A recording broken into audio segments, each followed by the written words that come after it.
Amar es un acto tan humano como soñar, tan vívido como el dolor de fracasar, tan sublime y subjetivo como la felicidad.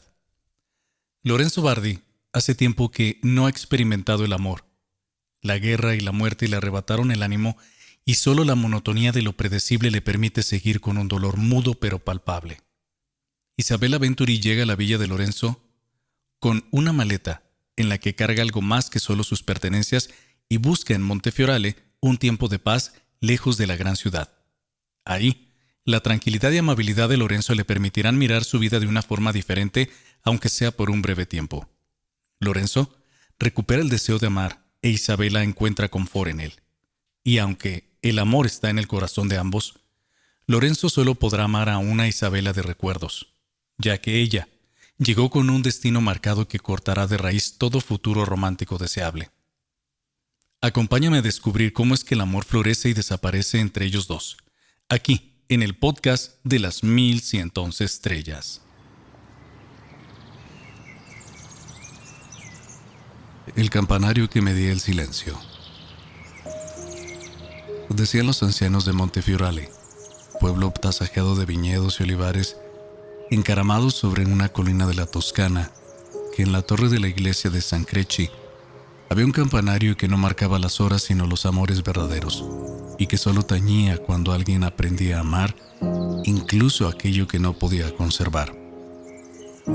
Tan viejo era el tiempo en el pueblo que nadie recordaba ya la última vez que había sonado, pero todos hablaban de él con la misma naturalidad que nombraban el olor de la tierra mojada o el zumbido de las abejas en verano. Era como si esperaran que un día de nuevo sonara con toda naturalidad.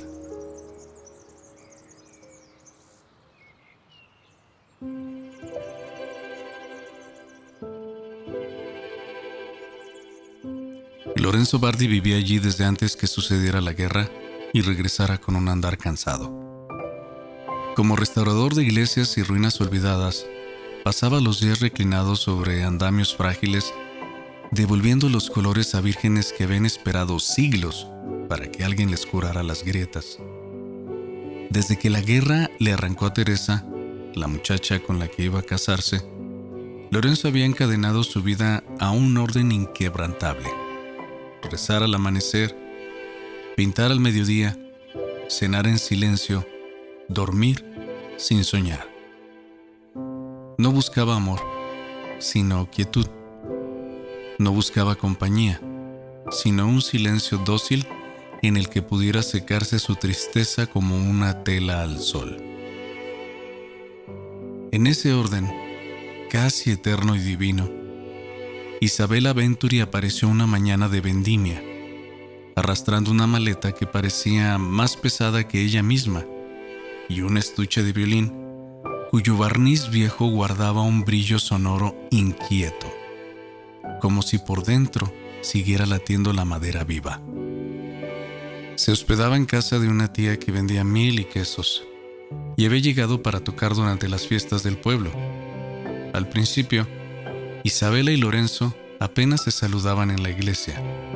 Él pedía que no entrara demasiada luz mientras trabajaba, y ella cruzaba de puntillas sujetando el violín como si temiera que se rajara con el aire. La primera conversación verdadera surgió cuando la lluvia tamborileaba sobre los tejados en hilos finos y persistentes. Un ventarrón frío empujó a Isabela a buscar refugio en la sacristía, donde Lorenzo secaba sus pinceles. Hablaron de la humedad que entumece las maderas, del riesgo de que la vendimia no se celebrara, de la madera enferma que esperaba en Siena y de una casa cuyo techo se vencía cada invierno. Con esas lluvias llegaron otras charlas. Ella le contaba que las canciones se sostenían más en las pausas que en las notas. Él le enseñaba que el azul más profundo se obtenía moliendo lapislázuli hasta convertirlo en polvo del cielo.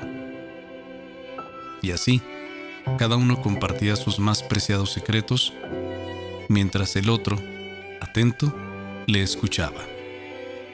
Sin proponérselo, comenzaron a reconocerse en los gestos.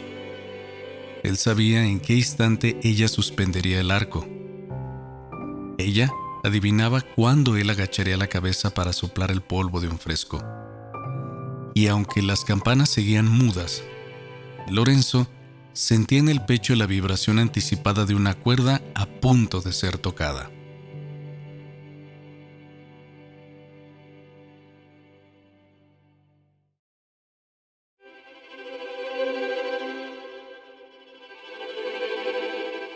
Una tarde, Isabela lo llevó a una colina desde donde el pueblo entero se veía tendido como un lienzo de cantera y piedras, con la fuente en medio y las viñas encendiéndose al ocaso. Allí, mientras los insectos zumbaban en el aire, comenzó a tocar una melodía que sonaba a promesa cumplida y a despedida inevitable. Fue entonces, y Lorenzo lo supo con una certeza serena, que Isabela le había dejado entrar, como si fuera un rayo de luz en un cuarto cerrado hacía demasiado tiempo. Lorenzo la admiró como la pieza de arte más bella que en su perfección no necesitaba retoque alguno.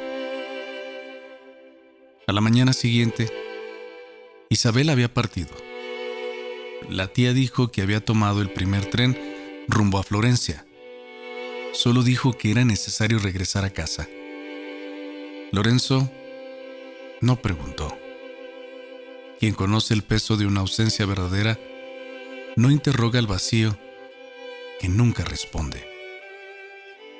No fue hasta bien entrada la noche, al volver a la sacristía de la iglesia, que encontró en el hueco de su mesa un sobre con su nombre. Lorenzo, el médico me ha dado este invierno como último plazo. Vine a Monteflorale para tocar hasta el último hilo de música antes de que mis manos se apaguen. No quise decírselo porque usted me miraba como si el futuro aún existiera para mí, y yo quería creerlo. Usted me enseñó que no se puede morir en silencio. Cuando escuche las campanas, no piense en mí como un sonido lejano, sino como las notas de una melodía que se tocará en el más allá, que lleva el vibrato que usted le dio.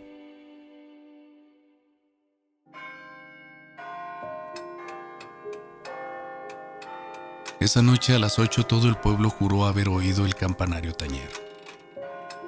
Algunos dijeron que sonaba a campanas de cristal, claras y brillantes. Otros, como un corazón que latía a un ritmo de ensoñación. Lorenzo, en cambio, no oyó nada.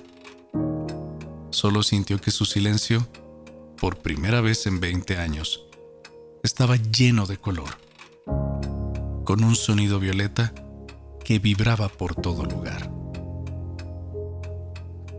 La vendimia terminó y llegó el invierno.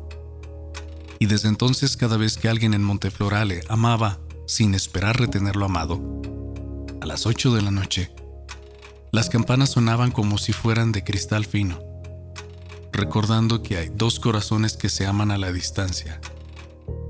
Así lo cuentan todavía los ancianos los días de vendimia, cuando el viento baja de las colinas y las torres de San Crechi se iluminan con un sol de fuego que parece decir que en aquel pueblo hay un campanario que no marca las horas, sino los amores verdaderos, y que solo tañe cuando alguien aprende a amar incluso aquello que no puede conservar.